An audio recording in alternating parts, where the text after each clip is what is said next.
ABC शिक्षा सदन को आपण को स्वागत। नोटिफिकेशन टी होची ST and SC development section Koraput district तरफ नोटिफिकेशन टी रहूची जहाँकि ट्रेन ग्रेजुएट टीचर पदवी पाई नोटिफिकेशन टी रहूची। डिटेल्स इनफॉरमेशन आपण को वीडियो माध्यम रे देवी, तेणु वीडियोटी को शेष पर्यंत देखंतु।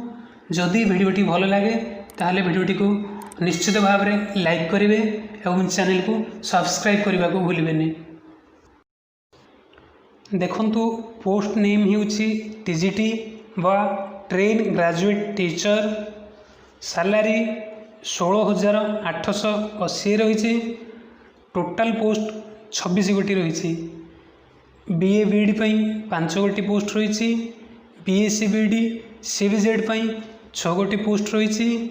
संस्कृत टीचर 6 गोटी पोस्ट रही। हिंदी टीचर 3 गोटी पोस्ट रही एवं पीटी 6 गोटी पोस्ट रही। एलिजिबिलिटी आसतु देखिबा। एजुकेशनल क्वालिफिकेशन कौन दरकार? बीए बीकॉम एवं बीएससी सहित बीएड करथिबा निहाती आवश्यक। ता सहित आपण OSSTT पास करथिबा दरकार।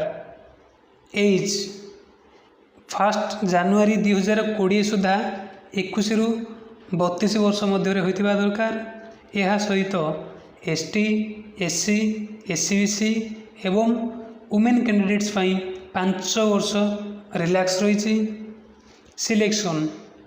सिलेक्शन मार्क बेसिस रे ही हेबो। अप्लाई मोड रजिस्टर किंबा स्पीड पोस्ट माध्यम रे आपण अप्लाई करि परिबे। लास्ट डेट रही 20 जुलाई 2020।